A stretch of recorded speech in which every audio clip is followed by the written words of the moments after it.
ahead and get started. And like I said, I'm going to record this and we're going to send it to you after we're done. So this is for the 16-week session of statistics. So if you're in the 8-week, you've already seen this. All right. So we've got a whole bunch of review questions here, and we're just going to work our way through all of them. If you guys have any questions as we go, feel free to put it in the chat, and I will answer them. If you want to ask your question verbally, we can try and enable your microphone and do it that way. But yeah, just let me know if you have questions as we go. All right, so number 1, use the fundamental counting principle to solve the problem. How many different codes of 4 digits are possible if the first digit must be 3, 4, or 5, and if the code may not end in 0? All right, so when we're doing a problem like this, so the fundamental counting principle, it's saying that we can multiply the different excuse me, the different number of options that we have for each part of this together to get the total number.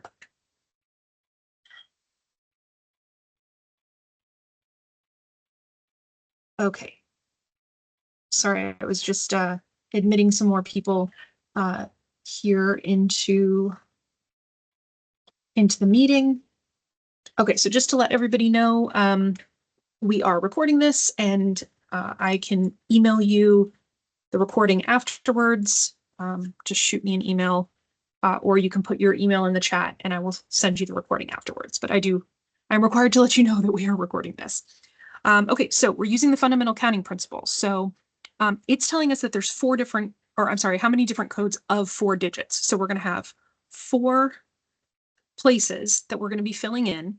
We're going to multiply these 4 numbers together, and what we're putting in each of these places is the number of options that we have for that position. Okay, so we've got the first digit of the code, second, the third, and the fourth, right? So for the first digit, we want to say, okay, well, how many numbers could I put there? It's telling us specifically the first digit must be 3, 4, or 5.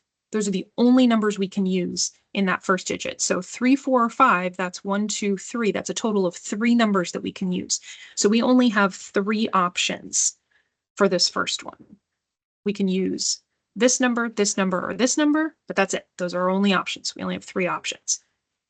Then it says, and it cannot end in 0. So the last digit, we can't have a 0. So we have the digits 0 through 9 is a total of 10 digits. Okay, right? So that's something, don't forget that. 0, 1, 2, 3, 4, 5, 6, 7, 8, 9. That's a total of 10 digits. Right, so don't forget 0, we count as a digit. So they're saying that for this 4th digit here, we can't have 0. We can have all the rest of them, but we can't have 0. So instead of having 10 digits available, we only have 9 digits available. So we have nine options for the last one, 3 options for the first one. They didn't say anything about what we could use for the middle one. So we could use all 10 numbers here. And it didn't say that we couldn't repeat anything. So we have 10 digits available there. So what we're going to do is we're going to multiply all of these together. We're going to say 3 times 10 times 10 times 9, which is 2,700. Also, if you just do the 3 times 9 is 27, and then add 2 zeros, that's another way to do it, just kind of in your head a little bit faster. Okay? All right. Okay, number 2. Use the fundamental counting principle to solve the problem. A singer-songwriter wishes to compose a melody. Each note in the melody must be one of the 12 notes in her vocal range. How many different sequences of 3 notes are possible? All right, so it's telling us we have 1, make this a little bigger here. Whoops. 1, 2, 3 places. So again, the fundamental counting principle, we're going to multiply the numbers that we put in there together. And the numbers that we're going to put in are the number of options we have for that place. All right, so each note must be one of the 12 in her vocal range. So, okay, she can do 12 notes for the first one. And it didn't say that we couldn't repeat one, so she's got 12 notes for the second one, and she's got 12 notes for the third one. So if we multiply 12 by 12 by 12, that's how we're getting the 1728. Now, another thing that you can do is you can say, instead of 12 times 12, you can do 12 to the, so this caret button here, do you see that? Or there we go. Caret button, you could say to the third power, type in a 3, get the same thing. So, all right, everybody good so far? All right, number 3. If an individual is selected at random, what is the probability that he or she has a birthday in July, and ignore leap years? Okay, so they're asking for the probability specifically that it's in July. So what we have to do is we have to, you can kind of think of these as like the part out of the whole, right? What is our sample space and what are we specifically looking for? So our sample space is the whole year. That's going to be our denominator. That's what's going in the denominator. So the denominator is the number of days in the year.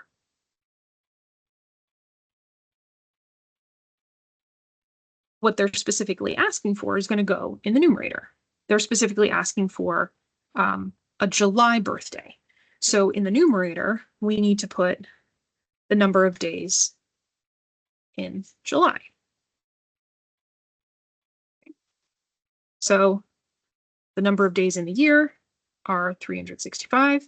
The number of days in July are 31.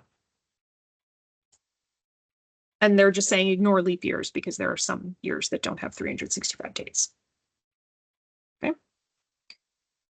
So some of these are kind of intuitive, right? You look at it and you just kind of know the answer. But it is important, even for those ones that are intuitive for you to understand the process of how to get there, so that when you're presented with a problem that's not so intuitive, you can use that same process to still get the right answer. Okay, the distribution of blood types for 100 Americans, make a note of that, is listed in the table. If one donor is selected at random, find the probability of selecting a person with type A positive or A negative. All right, so that or tells us specifically what rule we need to be using, okay? If you see the or, I guess I'll do it here, or tells you that you're going to use the addition rule. Okay. A lot of statistics is reading the problem and figuring out what method you need to use to solve it. Okay, so when you see the or, that tells us the addition rule. Okay, so what is the addition rule? So the addition rule says that if I want I'm going to write it here so that I have plenty of room. If I want the probability of A or B, because remember that's how we read this, right? The probability of A or B, that is equal to, I'm going to do the probability of A, and I'm going to add to that the probability of B, and then I'm going to subtract anywhere that they might overlap, the probability of A and B. Now, if the two events A and B are mutually exclusive, like if there is no overlap, then we don't have to do this because this is 0, because there's no overlap.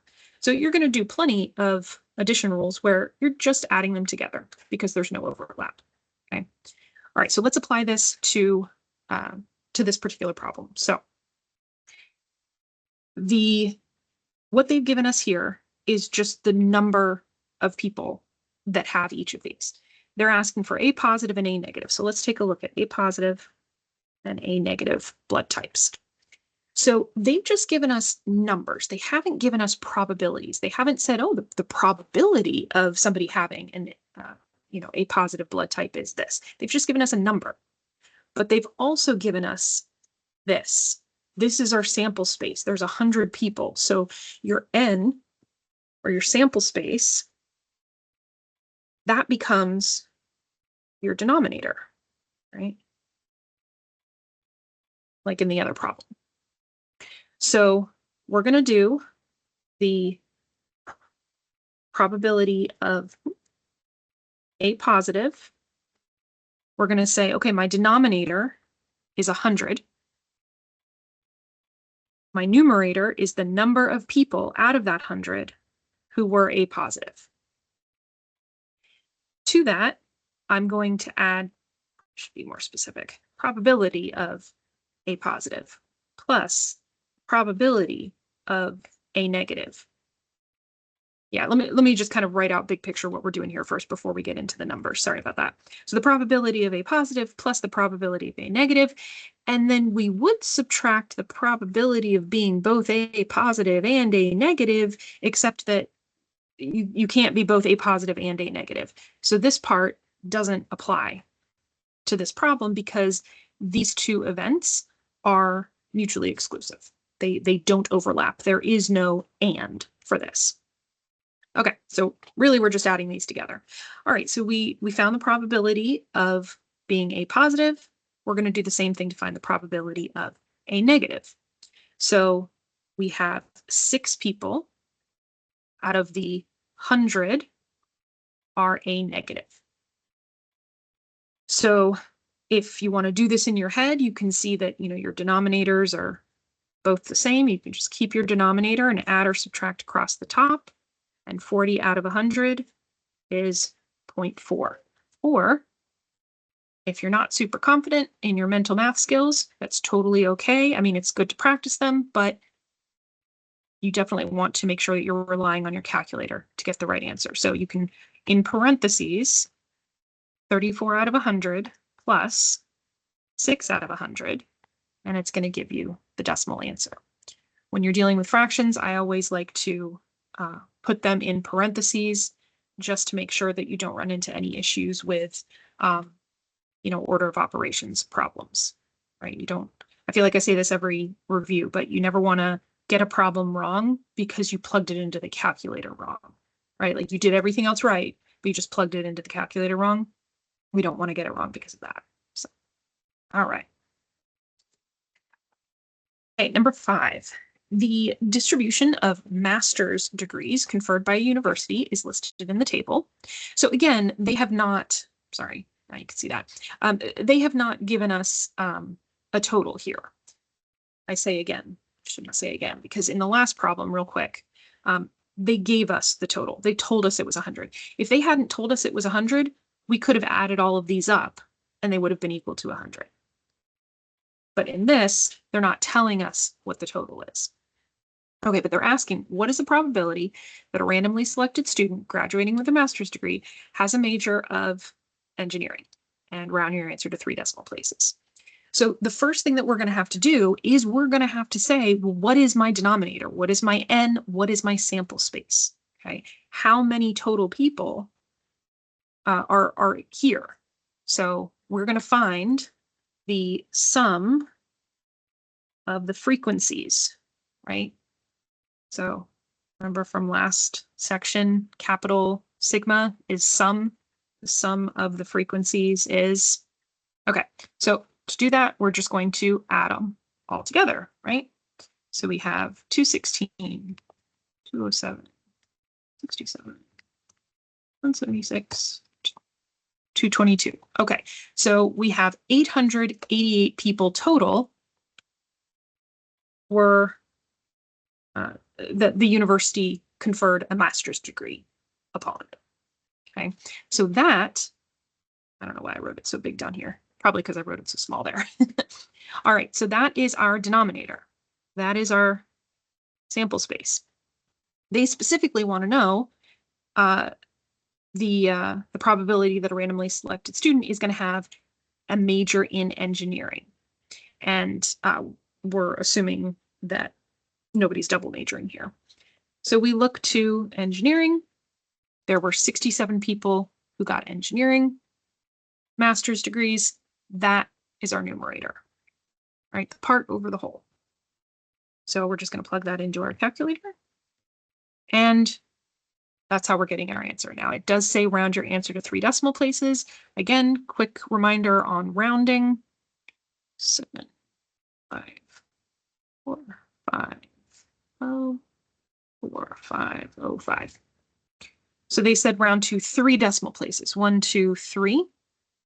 So with rounding, I'm a visual learner, so I like to actually write things out or mark them in some way. So I'm going to underline the number that I'm going to round to. Then I'm going to look to the number to the right. If this number is 5 or more, this goes up 1. My underlined number would go up 1. But since this is not 5 or more, this stays the same. And I cut it off there at 0.075. So for instance, if this had been 0.075 I don't know, just random numbers, and I'm being asked to round to the 3rd digit, I look to the number to the right. Because this is more than 5, my underlined number goes up by 1, and that's what it would turn into. Okay. It's good to refresh those rules. Again, you don't want to get a question wrong because you accidentally rounded incorrectly. Okay, explain why the statement is incorrect. The probability of rain tomorrow is 136%. So keep in mind that the probability of any event A, is between 0 and 1 inclusive. Okay, what that means is that it can be as low as 0 and as high as 1. It can be equal to 0, it can be equal to 1, and it can be anywhere in between. But it can't be lower than 0, and it can't be bigger than 1. Okay?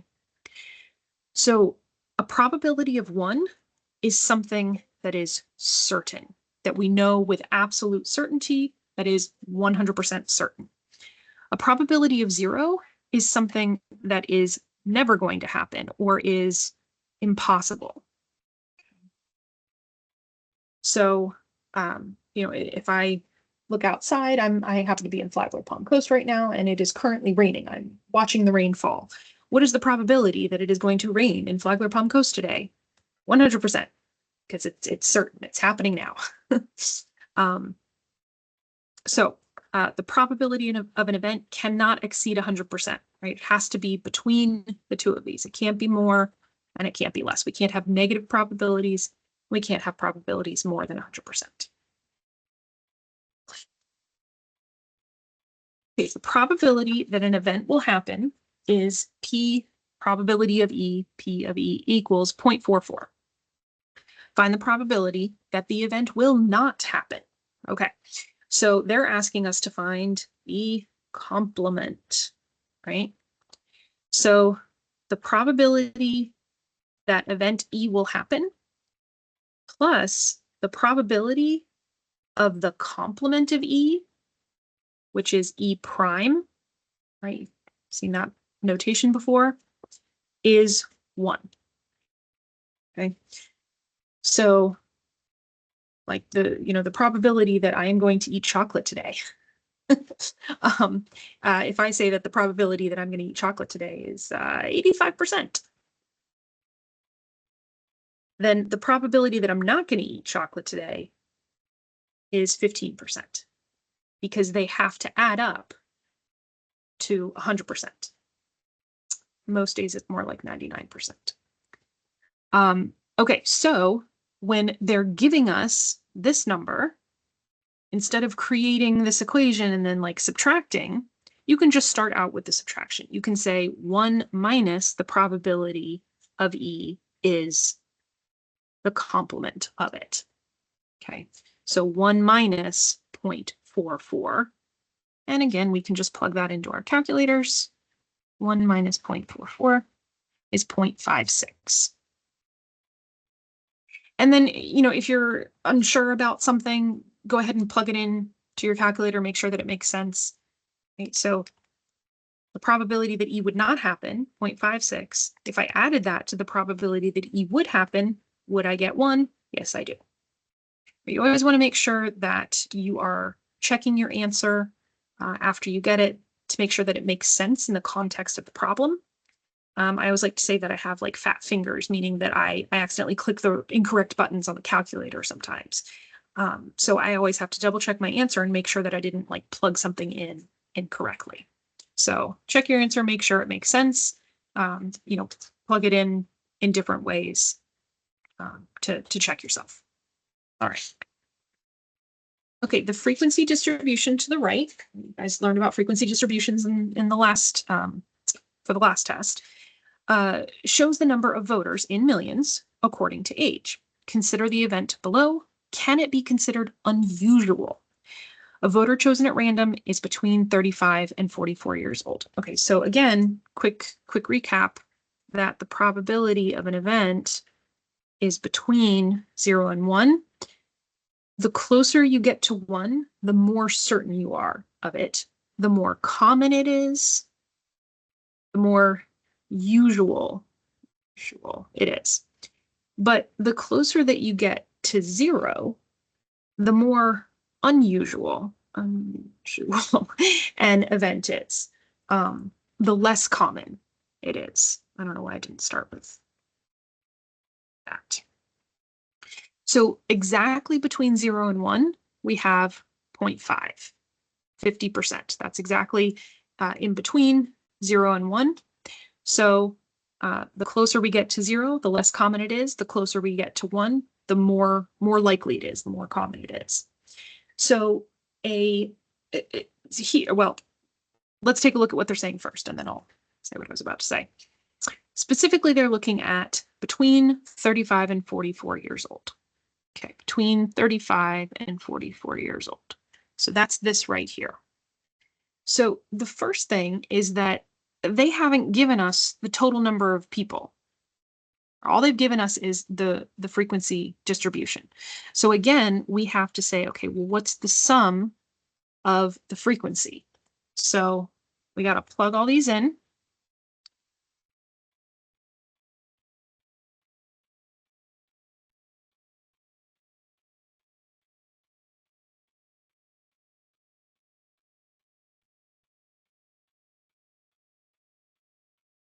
And we get 148.4. And that is in millions, but that is the sum of our frequencies. This is our N. This is our sample space, right? So we have 148.4 is our denominator. Our numerator is the specific class that we're looking at. We're looking at a class that has a frequency of 26.9. Again, that's in millions, but because of this, everything is in millions, we can just keep it at these numbers. So let's plug that into the calculator, see what we get. All right, so we get approximately 0.181. I guess really I should just go to, well, yeah, we'll leave it at 3 decimals. So, okay, we've got this number here, and now we have to say, okay, well, is this unusual? So 0.181, are we going close? Are we getting closer to 0 or closer to 1? We are closer to 0 than we are to 1, but we're not. So it says it's not close to 0, but there we go. Sorry, this is what I was trying to get to. If the probability of an event is less than or equal to 0.05, it is considered unusual. Okay, so that is the threshold for if something is unusual or not. When you guys are doing these types of problems in this chapter, that's what you're going to be looking at. So, you know, on a scale of, like, let's talk about it as percentages, because I think sometimes people get confused with the decimals. Like, they see this and they're like, well, how does that compare to this? So if I have like 0% and I have 100%, this is somewhere down here, 18.1%. Okay, and 50% is in the middle somewhere, right? So from 0 to 100, if 50% is in the middle, 18.1% is, I don't know, somewhere around there. But it's not way down here at 5%, right? That's what this is. This is 5%. So the probability of this particular event of a voter being chosen at random being in this particular class, 35 to 44, that is not less than 5%. It's not even equal to 5%. It's 18.1%. So that's why we would say, no, it's not unusual, because it's not as close to zero as we need it to be in order to be considered unusual. So this is the threshold that they're having you look at. I kind of wish that the answer was actually worded that way, that they specified more specifically that it's, no, probability of events is not less than or equal to 0.05.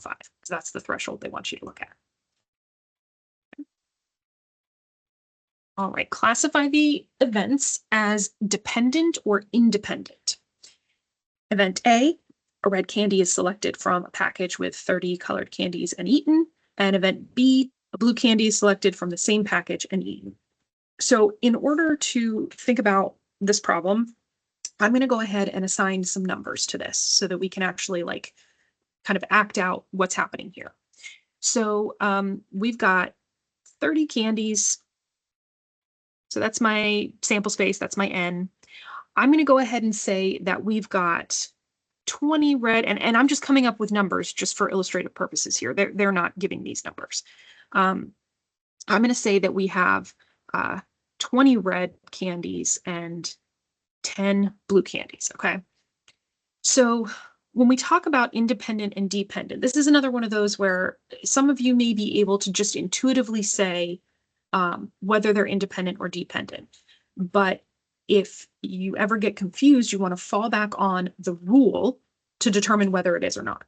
So the rule for determining if things are independent or dependent is that if you have if you have two events, A and B, if the probability of B is exactly the same as the probability of B given A, right? That's what this notation means, the probability of B given A, then your events are independent.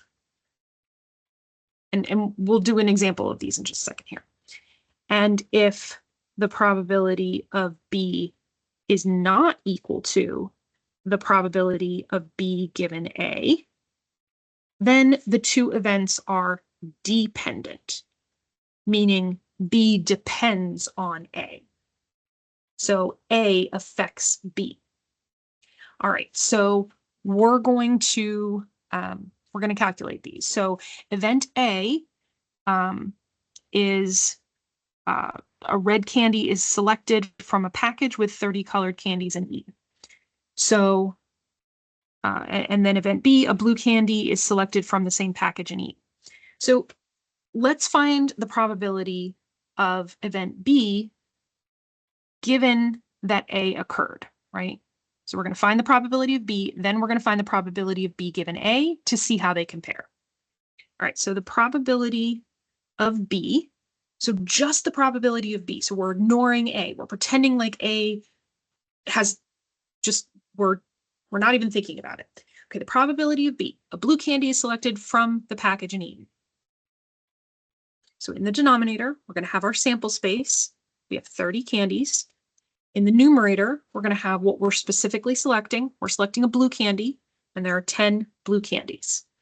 Okay, so I plug that into my calculator, and I get 0.3 repeating.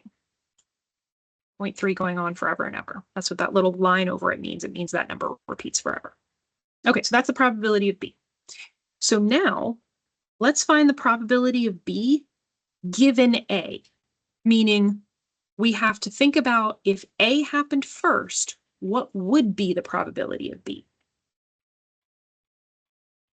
All right, so I've got a bag of candy. I reach in, I pull out a red piece of candy and I eat it. Then I go to pull a blue piece of candy. When I go to pull that blue piece of candy, my denominator, my sample space, is no longer 30. It's 29. I don't have 30 candies anymore. I only have 29 because I ate one. And I didn't spit it back out. into the bowl. So I have a different sample space. I have a different denominator. The denominator is 29. Okay, how many blue candies do I have available? Well, I still have 10 that I can choose from, right? There's still 10 blue candies. The number of blue candies didn't change, but the number in the bag or bowl or whatever I've been saying has changed. It's 29 instead of 30. So if we plug that into the calculator, we're going to get a different number, right? We're going to get 0.345 if we round. So the probability of B is not equal to the probability of B given A. So if A occurs, it affects the probability of B in this particular problem. So the probability of B is not equal to the probability of B given A, which means that these are dependent because one event is dependent on what happened in the other. It is affected by what happened in the other. Okay? So that's why these are dependent. So again, some of you might look at this and say, well, I can just like think about it and obviously it's going to affect it. But again, you're going to come across problems that aren't quite so intuitive. And so you want to make sure that you know and understand how to test these. Okay. All right. Number 10, a group of students were asked if they carry a credit card. The responses are listed in the table. So let's take a look at this. So it's telling us, well, that's nice. It does tell us the table, or I mean the total in the table. So it's separated it out into freshmen and sophomores. And we have people who have credit cards and people who don't have credit cards. Okay, if a student is selected at random, find the probability that he or she owns a credit card given that the student is a sophomore. Okay, so we've got owns a credit card, and then given that they're a sophomore. Okay, so this given, the given becomes your sample space.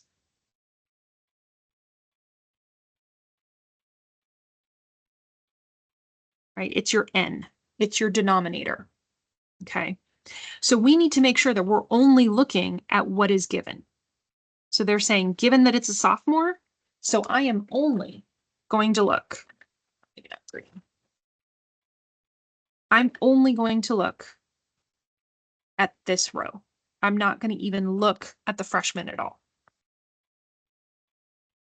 So that denominator, how many total sophomores are there? There's 40.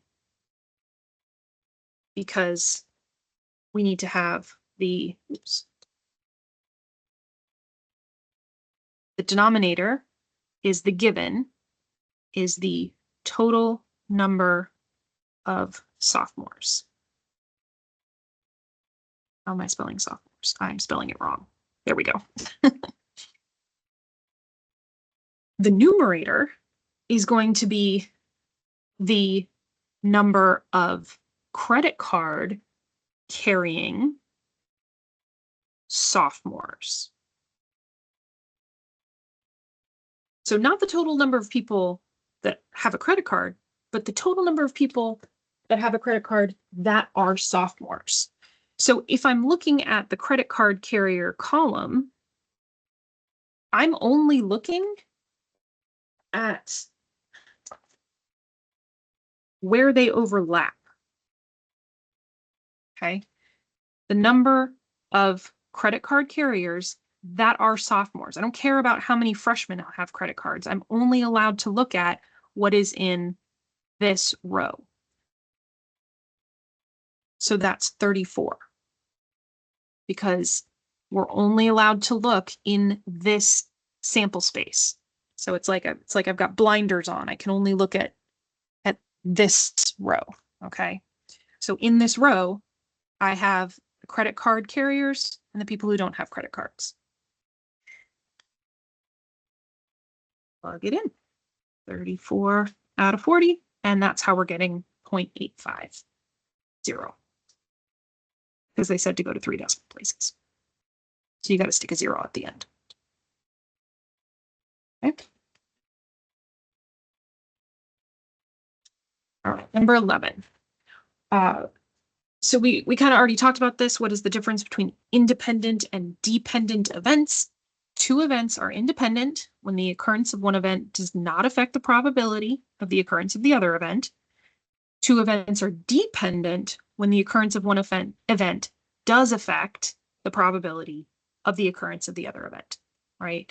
Pulling a red candy affects the probability of me then pulling a blue candy because it is made changes to my sample space in some way or another.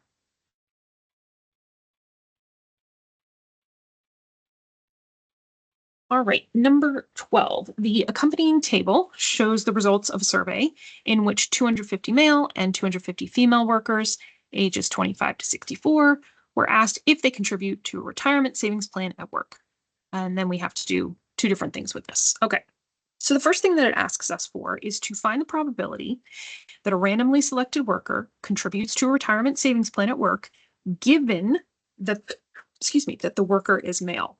So again, we've got that given, the worker is male, and we're starting out with that they do contribute. Okay, so again, given tells us our sample space. Given is going to be our new denominator. So we're only allowed to look at the male workers. Okay. So I'm only allowed to look here. These are the only numbers I can look at. So the denominator is the total number of male workers. Okay. The numerator is from what I've selected, from what I've highlighted or circled or whatever you're using on your page, how many of those contribute to the retirement savings plan. So if we look at this column, again, we're only allowed to look at what we've circled in red. So there's 118. So the denominator is the total number of male workers. The numerator is the number of male workers who contribute to the savings plan. Okay, so again, that given tells you what your denominator is. And then plug it into the calculator. And that's how they're getting 0.472. And then for part B, find the probability that a randomly selected worker is female, given that the worker contributes to a retirement savings plan at work. The given tells us what our denominator is, given that they contribute. So I'm only allowed to look at this. So it doesn't have to be a row, it could be a column instead. So my given tells me what my denominator is, the total number of people who contribute, that's 268. That is my denominator. My numerator is the number of people who contribute that are female. So from what I've selected, how many of those are female? 150. Okay, so remember, given tells you what your new denominator is, what your sample space is. Plug it in, we get 0.5597.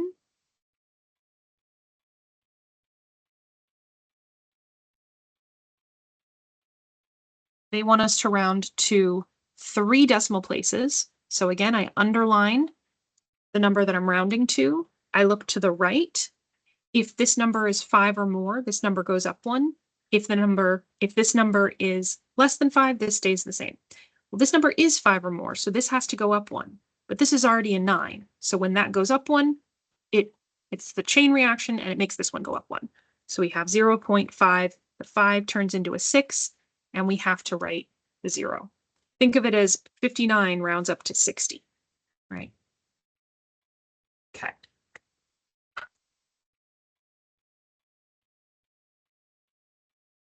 Okay, 13. For the given pair of events, classify the two events as independent or dependent. So flipping a fair coin and getting tails, flipping the same coin again and getting heads. So the two events are independent because the occurrence of one does not affect the probability of the occurrence of the other. So one of the things that they talked about in this chapter was this idea that, you can flip a coin maybe 5, 10 times. You're not going to get exactly half heads and exactly half tails. But the more that you flip the coin, the closer those percentages are going to get to 50-50, right? If you flip it maybe 60 times or 600 times or 6,000 or 6 million, the more you do it, the closer you're going to get to 50-50. The coin doesn't know what it flipped last. So if you flip a coin, you get tails, and then you go to flip it again, the coin isn't going to say, oh, I did tails last time. I better make sure to do heads this time because I need to stay 50-50. The coin has no memory, right? So one does not affect the other. That's why they're independent. Okay. All right. Okay, number 14. Oh, I forgot I did this in black and white. Okay, let me find this. I forgot I printed this in black and white. Sorry about that. I'm gonna find this in the book. It's on. So some people, actually, you know what? It's gonna take me forever to find what page it's on. I'm just gonna mark it. Hearts are red, diamonds are red, spades and clubs are black.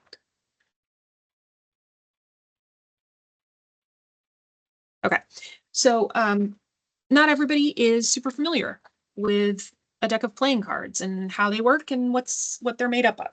So if you are not super familiar with playing cards, then you want to make sure that you're looking at this chart or diagram or whatever that is provided in the book when you go to do these problems. The deck of playing cards is made up of 4 different suits: hearts, diamonds, spades, and clubs. It's made up of 2 through 10, and then you have Jack, Queen, King, and Ace. King, Queen, and Jack are face cards. An ace is not a face card. Yeah, so you need to be aware that everything in this column is red, everything in this column is red, and then everything in these 2 columns are black. Okay, having said that, let's jump in. 2 cards are selected from a standard deck of 52 playing cards. Oh, that's another thing, is that there are 52 cards in a deck. Okay, the first card is not replaced before the second card is selected. So the card is pulled out and set aside. Find the probability of selecting a jack and then selecting a 6. So we are going to use the duplication rule. These are dependent events. It's dependent because pulling a card out and leaving it out affects the next thing that I do. It changes my sample space. I have 1 less card to choose from. So these 2 events are dependent. So the multiplication rule says that the probability of A and B, of doing both of these things, A and B, is the probability of A times the probability of B given that you did A. All right. Okay, so event A is selecting a jack. That's event A. After selecting a jack, okay, then selecting a 6. So B is selecting a 6. B given A is selecting a 6 given that you've just pulled a jack. Okay. So let's find each of these. So we're going to start with the probability of the first event of selecting a jack. So first of all, our denominator, our sample space, is 52 because there are 52 cards in a deck. We want the probability of selecting a jack. So there is a jack in all 4 of the suits. There's a total of 4 jacks. 2 of them are red, 2 of them are black. We've got a heart, a diamond, a spade, and a club. It doesn't matter what color they are. It doesn't matter what suit they are. We've got 4 of them. They just said jack. They didn't say what kind of a jack. Okay, so that's the probability of event A is 4/52. We're going to multiply that by the probability of B given A. So we're going to multiply that by the probability of selecting a 6 given that I've already pulled a jack. Okay. So remember, the given tells us our new denominator. Given that I already pulled a jack, so I don't have 52 cards anymore. I only have 51 to pull from. Okay, so from those 51 cards, I want to select a 6. Well, how many 6s do I have? I have 4 6s. Now, when I pulled a jack, it didn't like decrease the number of 6s I had or anything. I still have 4 of these 6s to choose from. It just affected how many I had total to pull from. So the probability of selecting a jack times the probability of selecting a 6, given that I just pulled a jack and did not replace it. Okay. All right, so we're going to take those, we're going to multiply them together. Right, multiplication rule. 4 out of 52 times 4 out of 51. Okay, and we are getting 0.006. Okay.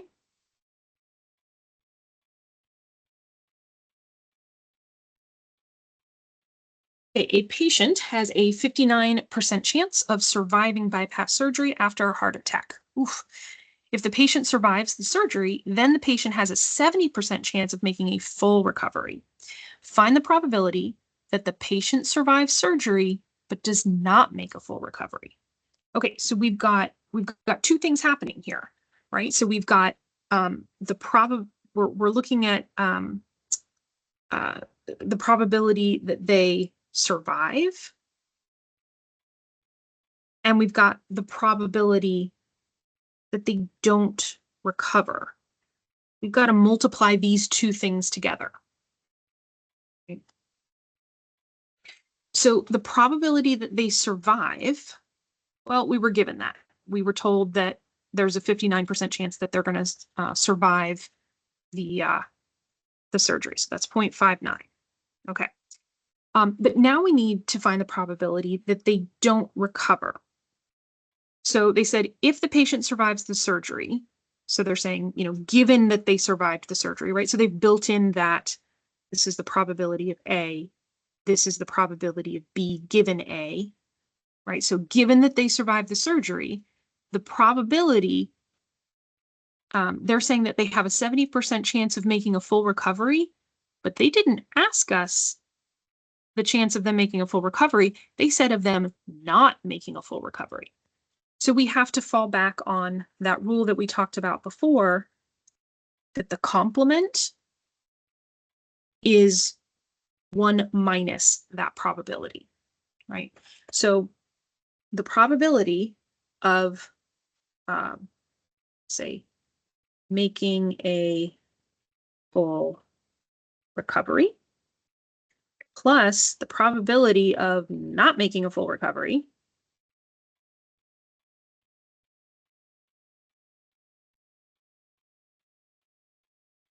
is equal to 1, right? You either do make a full recovery or you don't. It's one or the other.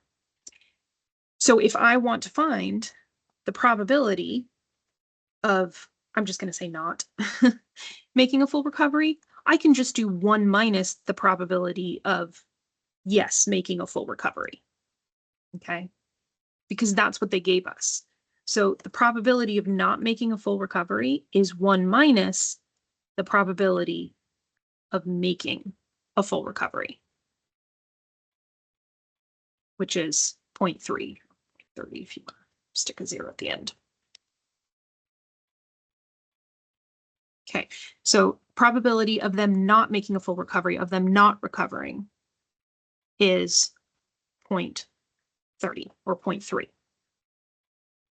So we're going to multiply these two things together. So they're having you combine multiple concepts into one problem, right? You have to know this rule, and then you also have to know that you're going to be multiplying these two things together.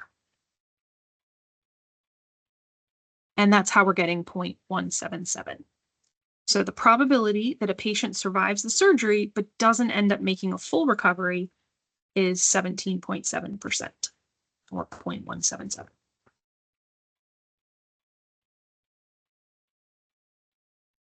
All right, decide if the events A and B are mutually exclusive or not mutually exclusive. So remember what that means. Mutually exclusive means that they can't both happen at the same time. Like they don't um, overlap. Okay, so a person is selected at random. Their birthday is in the fall, and their birthday is in October. That's not mutually exclusive. Those things absolutely happen at the same time. For instance, my birthday is actually October 1st. My birthday is tomorrow. My birthday is in October. It is. And it's in the fall. It's existing in both of those things at the same time. So it is not mutually exclusive. Um, I would say, oh, your birthday can't be in the fall and also be in July.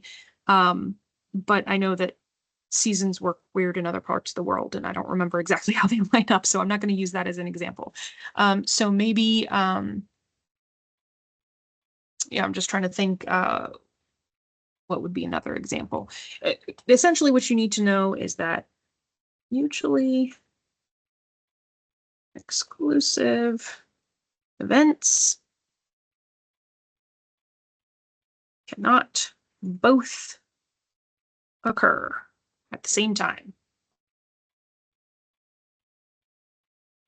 I feel like that's something that, that it's some language that we have outside of mathematics. That's a phrase that we use not just within statistics. So you guys probably already have some familiarity with that.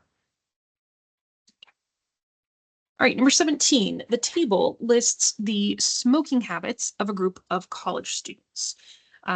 So we have, they broke it down into men and women, if they were a non-smoker, a regular smoker, or a heavy smoker, and it did give us the totals. So that's nice that it gave us the totals. If a student is chosen at random, find the probability of getting someone who is a man or a woman.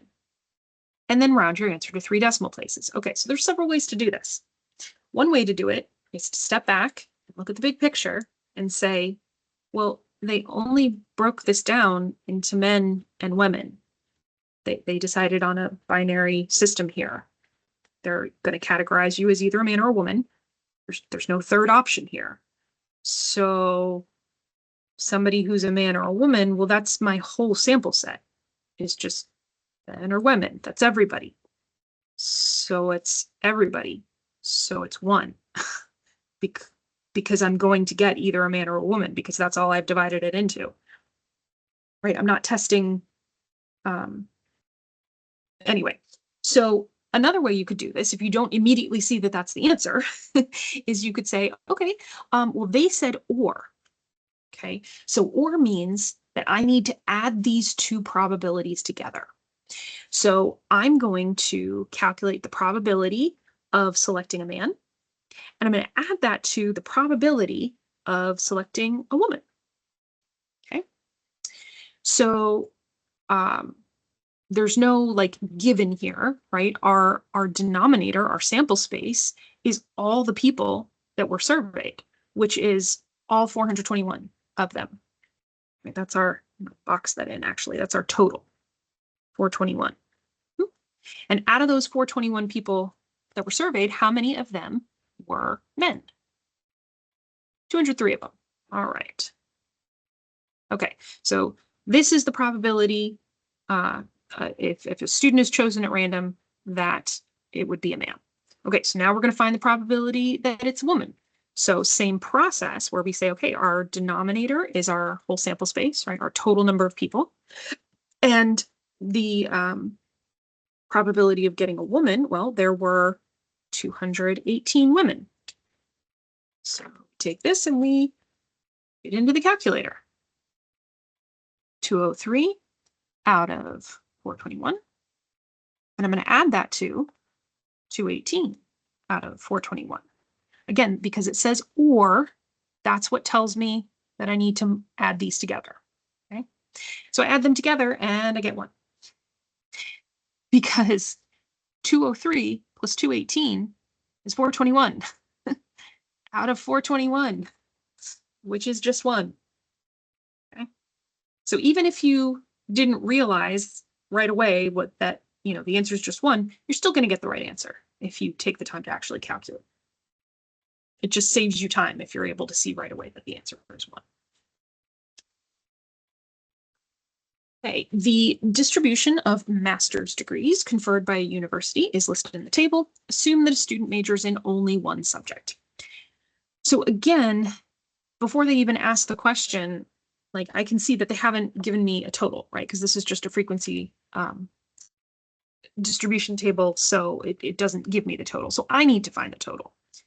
So real quick, let's find the sum of the frequencies. We're going to add all these up.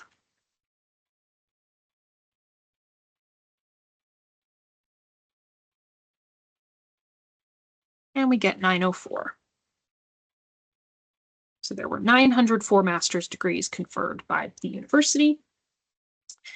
Okay, so now what is it actually asking? What's the probability that a randomly selected student with a master's degree majored in business, education, or engineering? Round your answer to 3 decimal places. So again, when we see that or, that tells us that we need to be adding these together. So we're going to do the probability that they got a degree in business plus the probability that they got a degree in education plus the probability that they got a degree in engineering. Okay. There's actually 2 ways to solve this. We're going to do it this way first. Okay, so for each of these, our denominator is the whole sample space, is the total number of degrees conferred, is 904. I'm just going to go ahead and put it in all the denominators because all of them is out of the whole. All right, degree in business, we had 171. So the probability of getting a degree that somebody, if they're selected at random, got a degree in business was 171 over 904. In education, it's 219. And in engineering, it's 91. So I'm going to plug this into my calculator. There's a couple different ways you can plug this in. If you see that, if you notice you have all the same, denominators, then you can just add up the numerators and then divide them by 904. Or you can just stick with what always works, which is just adding them up this way, which is how we're getting the 0.532. Now, another way that you could do this is you could notice that they're asking you this, or this. Well, there's only 5 options here. They're asking for business and education and engineering. So sure, I could add up 3 things, or maybe I don't want to add all 3 things together. Maybe I feel like it might be faster if I actually find the complement of that and subtract it from 1. Right? So if I find the probability that somebody got a degree in mathematics or a degree in English, I could subtract that probability from 1, and it would give me the probability that they got a degree in engineering, business, or education. Okay, so I could do 1 minus the probability that they got a degree in math plus the probability that they got a degree in English. So math and English, again, our denominator is 904. Math is 216. English is 207. And I'm going to go ahead and do this first, and then I'm going to do 1 minus that. So I'm going to do 16 out of 904 plus 207 out of 904. Okay, and then I'm going to do 1 minus that. So I'm going to do 1 minus, and then if I want the calculator to pull the answer from the previous problem, down here at the bottom, it says ANS, just above the negative sign. So if I want to do that, I'm going to use second, because it's like a shift button, right? Second, and then this. Right, so it's 1 minus answer is what I've just plugged in, and I hit enter, and I get that 0.532. So whichever way you do it, you're getting the same answer. Just be aware that this might feel like less work. If this is confusing, don't worry about it. You don't have to do it that way. You can absolutely do it this way, but just something to think about. Okay, I know we're at 4 o'clock, but we only have, let's see, we have 28 problems. So we're gonna go ahead and go through all of them. If you can't stay for the whole time, that's fine. Again, I will email you the recording afterwards. But yeah, we're gonna keep pushing through. Okay, number 19. Of the cartons produced by a company, 5% have a puncture, 8% have a smashed corner, and 0.6% have both a puncture and a smashed corner. Find the probability that a randomly selected carton has a puncture or a smashed corner. Okay, or. So we're going to be using the addition rule because it says or, right? The probability of A or B is probability of A plus the probability of B, but then you have to subtract anywhere that those overlapped. So the probability of both A and B. Okay. So something that I find helpful, again, I'm a visual learner. I like to think of it in terms of like a Venn diagram. Okay, if I have this is A and this is B, I'm going to get my highlighter here. And I want the probability of A or B, then I need all three of these sections, right? So if I first find the yellow section, that's the probability of A, is the yellow section. Okay. And then I find the probability of B, that's the blue section. You'll notice that, I didn't need to color outside there. You'll notice that I colored the same area twice. This section where they overlapped, I colored it twice. It's green now instead of being just yellow or blue. So what I need to do is, because I counted it twice, I need to remove it once so that it's only counted twice, right? So that's probability of A plus the probability of B minus the probability of A and B. So I've got probability of A is what was highlighted in yellow. Probability of B is what was highlighted in blue. And because blue and yellow make green, probability, oh, that's dead.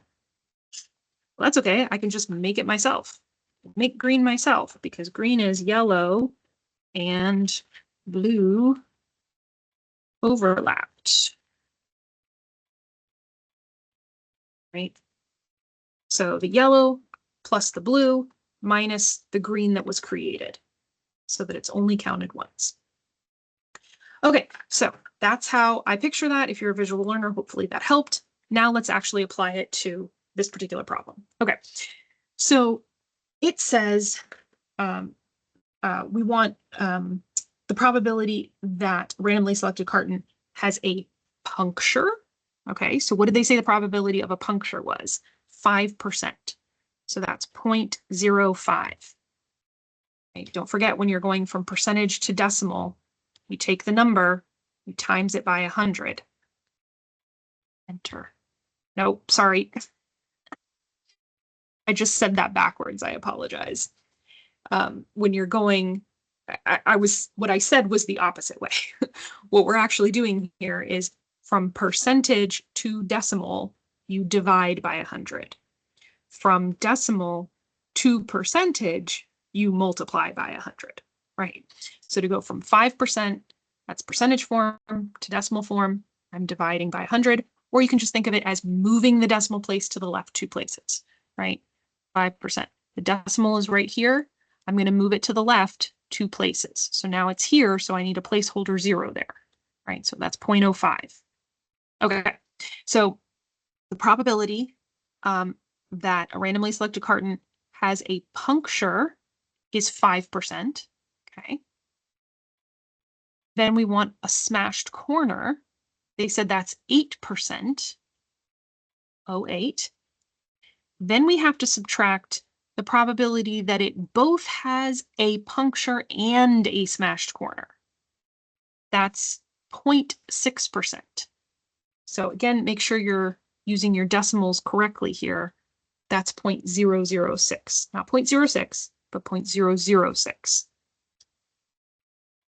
Because if this is percentage form, to get to decimal form, we have 0.006. Okay. All right, so let's plug that into our calculator. And we get 0.124, which it actually wants us to write in percentage form. A lot of times they're just going to want it in decimal form, so 0.124. But yeah, if you wanted to do this whole problem in percentage, you could do that, right? You could say 5% plus 8% minus 0.6%.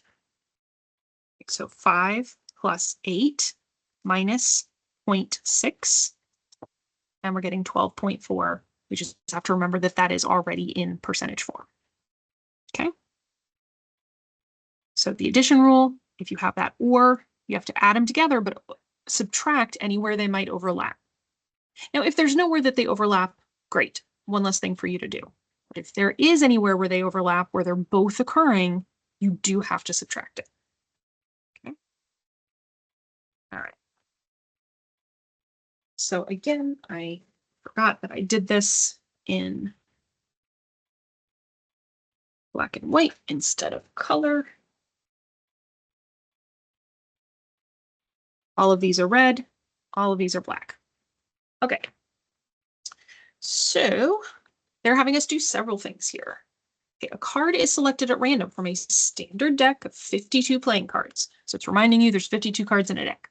Okay, find the probability of each event. Excuse me. Randomly selecting a heart or an ace. So again, or is the, so we have the addition rule.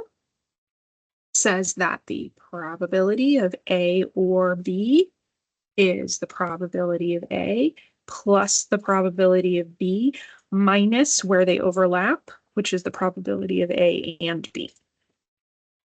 Okay, so selecting a heart or an ace.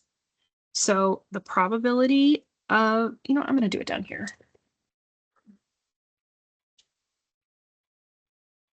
So the probability of a heart plus the probability of an ace minus the probability of an ace of hearts, right? That's where aces and hearts overlap, is an ace of hearts. Okay. So for all of these, we're not putting anything back into the deck, right? We're just saying we're just pulling one card. So there's no, our denominator is not changing here, right? There's 52 cards in the deck. Okay, so how many hearts are there? So hearts is one of the 4 suits. So if we take the 52 cards in the deck and divide it by 4, that means that there are 13 of each suit, right? There's 13 hearts, 13 diamonds, 13 spades, and 13 clubs. Okay. So the probability of selecting a heart is 13 out of 52. Okay, then we have the probability of an ace. Well, how many aces are there? There's one of each suit. There's a total of 4 of them. So the probability of an ace is 4 out of 52. Then we have to subtract from that where they overlap, because I was just looking at hearts and then I was looking at aces. So if I were to highlight this, I was looking at all hearts and then I was looking at all aces. Where did they overlap? They overlapped right here, the ace of hearts. So there's one ace of hearts. There's one card that is an overlap between the both of them.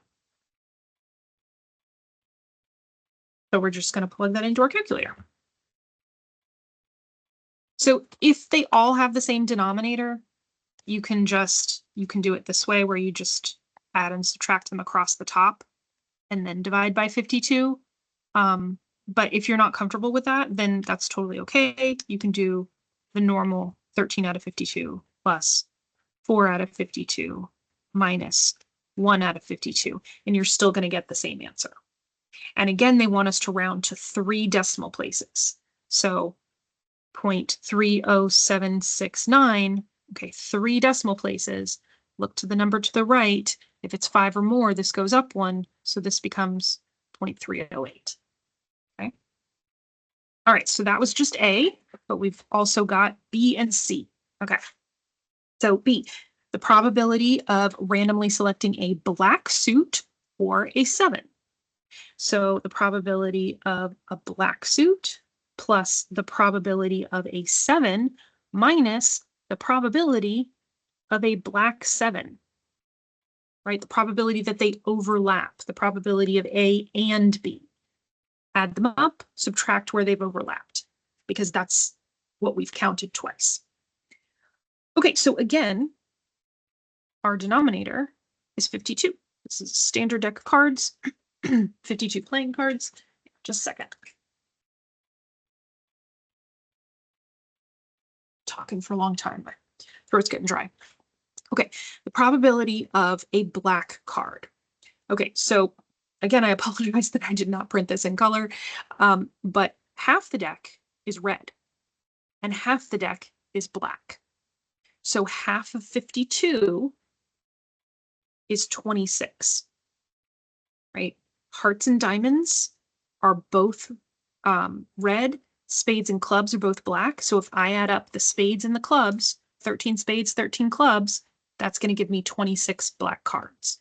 Or I can think of it as what's half of 52? 52 divided by 2, that's 26. Half the deck is a black card.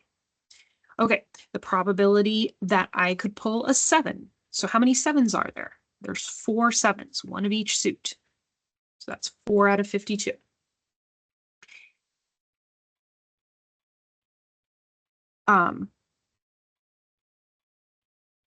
Yeah, black suit or a 7. Okay, so then they want the probability of a black 7. So I've got a black 7 here, and I've got a black 7 here. I've got one of spades and one of clubs. So there's 2 cards that are black and 7. 2. Okay. So again, plug it into the calculator. I'm just going to do it kind of across here. And that's how they get the 0.538. Okay. And then the last one is C, randomly selecting a 5 or a face card. Okay, so the probability of 5 plus the probability of a face card minus the probability that it's both a 5 and a face card. Well, a 5 is not a face card. The face cards are just kings, queens, and jacks. Those are the only face cards. So none of those are a 5. So there isn't any overlap. So we don't have to subtract anything. But we do need to check to see if there's any overlap. There's not, but we had to check it. Okay, the probability of a 5. So again, and if I wanted to, I could kind of write it out, the full thing like this. Okay, but probability of a 5. How many 5s are there? There's 4 of them, one of each suit. The probability of a face card. So again, the face cards are the kings, the queens, and the jacks. So there's 3 in each of the 4 suits. So that's 3 times 4. So that's 12 face cards total in the deck. And then if we wanted to actually put a number here, we would put a 0, because there are no cards that are both a 5 and a face card. But you don't have to actually plug that in, because it's just 0. So we're going to do 4 plus 12 divided by 52. And that's how they get 0.308, again, rounding to the third decimal. Okay. Getting close to the end. All right, decide if the situation involves permutations, combinations, or neither, and explain your reasoning. Okay, so let's remember our definitions here. In a permutation, the order matters. It matters in a permutation. In a combination, the order doesn't matter.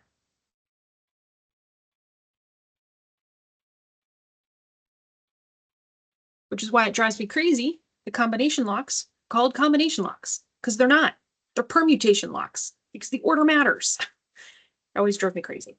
Okay, so the number of ways that 11 people can line up in a row for concert tickets.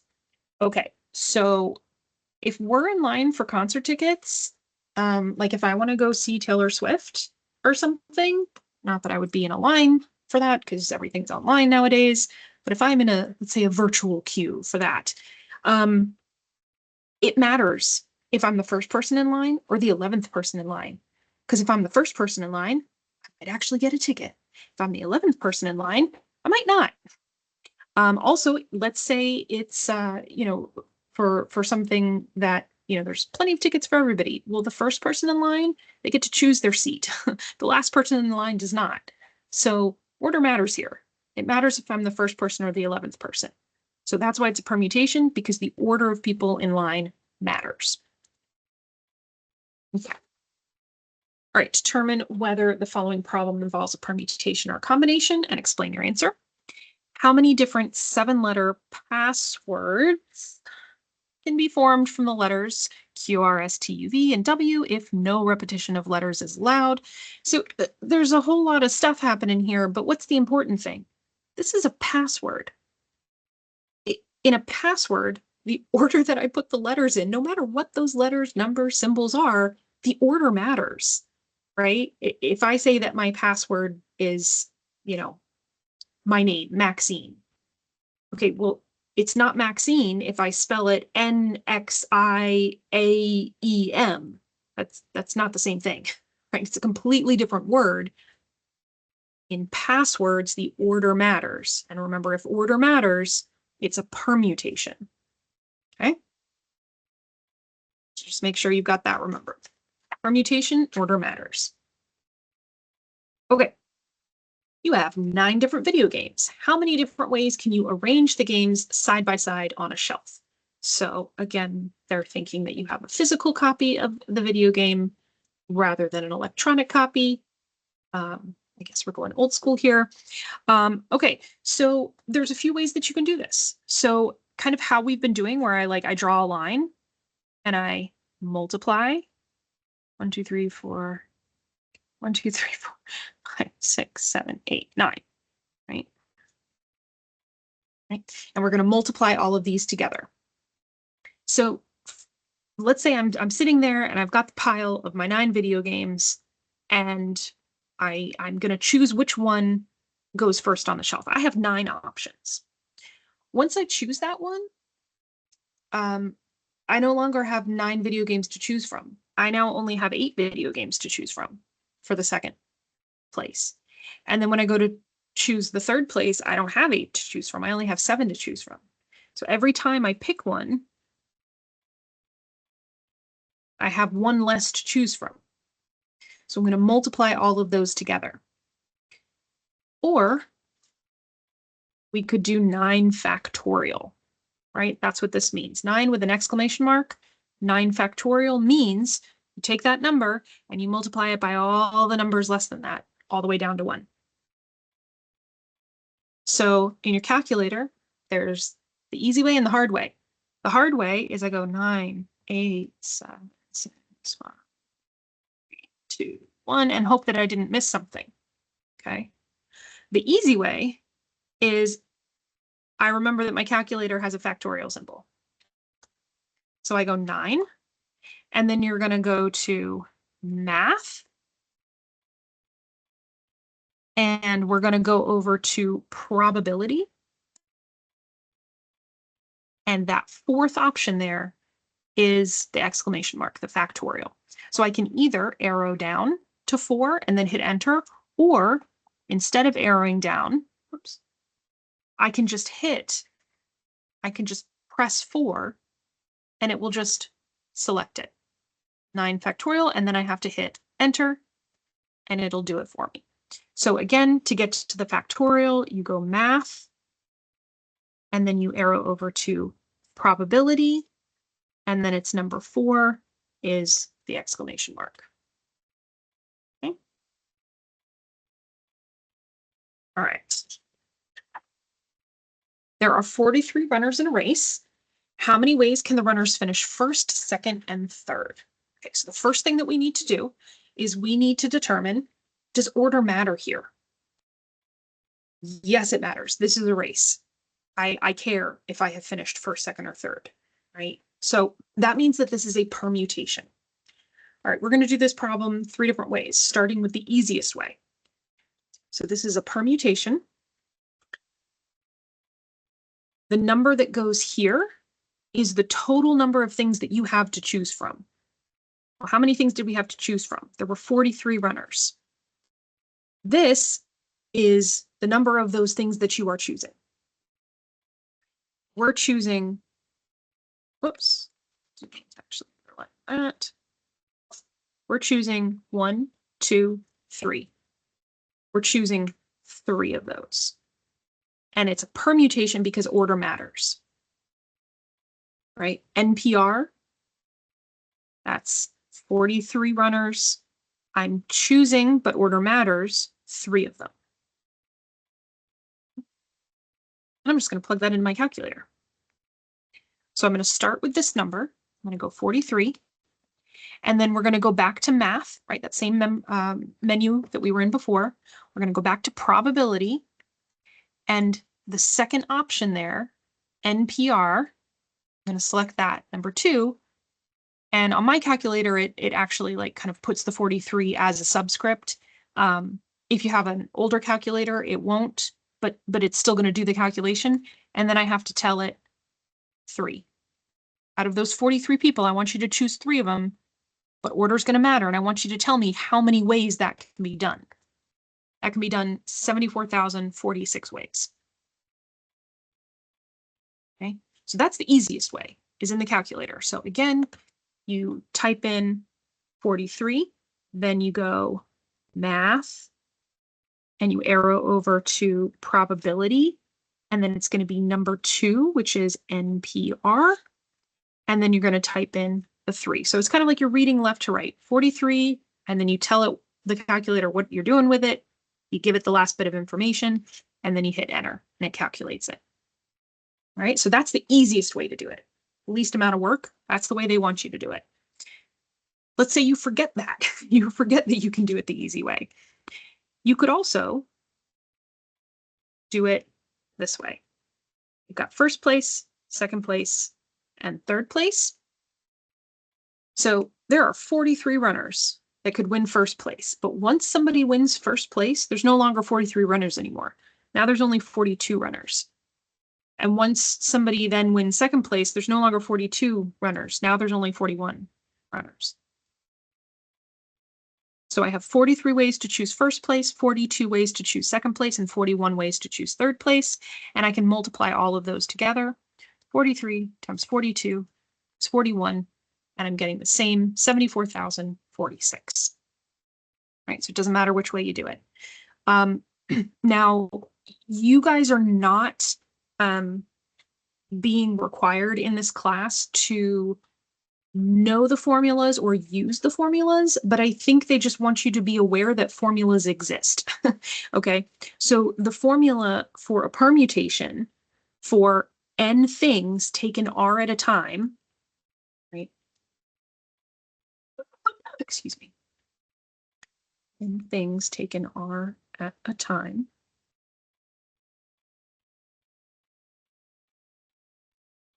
where order matters, right? That's what this is.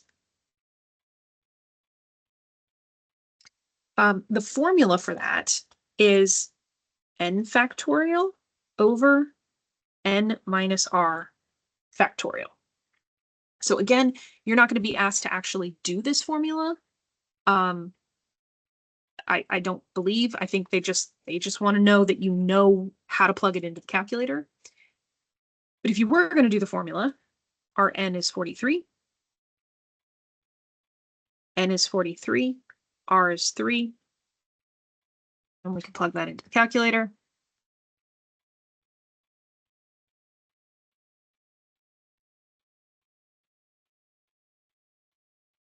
Oh, also, to get over here to probability, you can arrow to the right 1, 2, 3 times, or instead of arrowing to the right, you could arrow to the left and it loops around and comes back on the other side. So if I go to the left, I've looped around to this menu item here. And so it only takes me 2 clicks to get to probability if I go left, rather than taking 3 clicks if I go right. So just something else to know about your calculator. And then 4. And again, it doesn't matter which of these 3 options I choose, I'm still getting the same number, but obviously this is the one you want to do because that's the fastest, right? Plug in your number, math, probability, tell it NPR, then 3. Okay. All right, number 25. There are 12 finalists in a singing competition. The top 6 singers receive prizes. How many ways can the singers finish 1st through 6th? So again, the first thing that we do is we say, does order matter? Yes, order matters. Okay. Excuse me. So this is a permutation.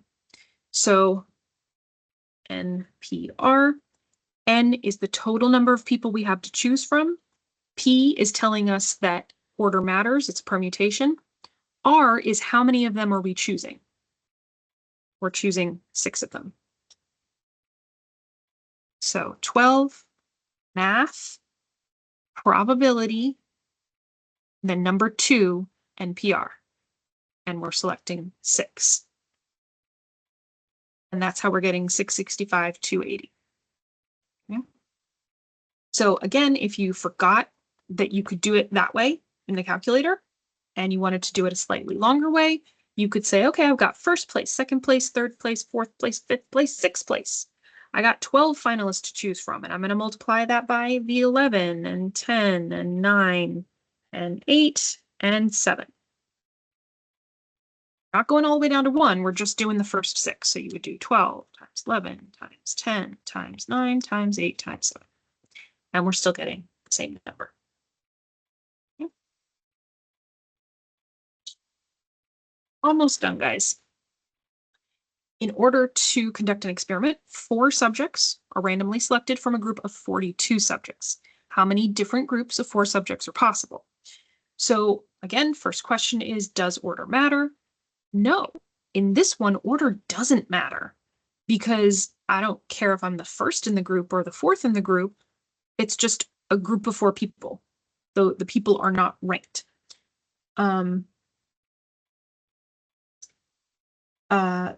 So to answer your question, so yes, I will email you the review. And okay, so tomorrow I'm at the New Smyrna Beach Academic Support Center, and I'm there from 8 a.m. to 12:15 p.m. So you can be there anytime there, as early as 8 a.m. But I am only there until 12:15 tomorrow. But I am manning the online chat until 11:15, I think. But there's always multiple people manning the online chat. So if I'm, sitting out at a desk helping you and I hear a beep come, I can just, pop back and answer it, or somebody else might be able to catch it. Yeah, so there are people on every single campus besides the ATC at academic support centers every single day that can help with this class. So if you live close to the Daytona campus, we have 2 academic sports centers at the Daytona Beach campus, one in building 500 and one in building 115. You're more likely to get somebody who can help with stats if you go to building 500. I will, when I email you the recordings, I'll send you my schedule so you know where I am on what days, but I'll also send you the information on how to look up the hours for the different academic support centers and where they're located. Yeah, absolutely. Absolutely. Okay, so yeah, so for this one, we were saying that the order does not matter. So this is a combination rather than a permutation. So we're going to do NCR as opposed to NPR. Okay, so N is the number of things we have to choose from. We have 42 subjects. And R is how many of them we are choosing. We're choosing 4 of them. So that menu is, or that this option is in the same menu as the permutation. Okay, so we're going to do it the same way. We're going to do 42. We're going to go math. We're going to arrow over to probability. And then instead of selecting 2, we're going to select 3. So again, I can just hit 3 or I can arrow down to 3. I'm just going to hit 3 because it's less clicking. And then I tell it I want to choose 4. And it says, this is how many ways you can choose 4 people out of the 42. 111,930 different ways that we could select 4 subjects from a group of 42 people. It's a lot. It's a lot of options. All right, a class has 27 students. How many different ways can 6 students form a group for an activity, assuming that the order of students is not important, right? So they're saying it's not like you have, you know, oh, I'm going to be the leader of the group and I'm going to be the note taker and I'm going to be the, nope, everybody's the same.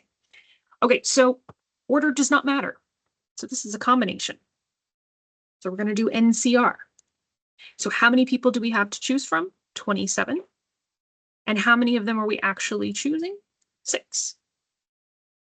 So again, we're going to do 27. We're going to go to math. We're going to arrow over to probability, select number 3, which is NCR, and tell it that we want to choose 6 out of those 27 people.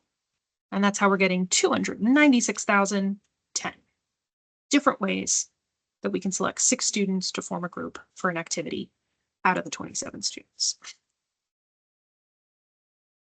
Kind of mind-blowing when you think about it, all the different options. All right, and then the last question, this very last one, a certain lottery has 25 numbers, and how many different ways can 4 of the numbers be selected, assuming that the order of selection is not important? Again, that's going to be a combination rather than a permutation. So that is, we have 25 numbers, and we are choosing 4 of them. So again, we have 25, we go to math, we arrow over to probability, and we say 3, or I'm sorry, 4. I was thinking 3 because that's the menu selection that we choose to get to combination. And that's how we're getting 12,650. So, all right. So again, if you want me to, okay, Cameron, yeah, I see that you did give me your email address. So I will email you the recording once it is ready. And I will also send out that information about how to look up the hours of operation for the Academic Support Center. And keep in mind that also the virtual chat is available, excuse me, from 8 a.m. to 7:30 p.m. Monday through Thursday, and 8 to 5 on Fridays. So I'll have information in the email that I send you on how to access the virtual chat. So if you're not able to physically come into any of the academic support centers, you can still get help there. So, all right, great. Well, I hope this was helpful, and look out for that email from me, and good luck on your test. All right.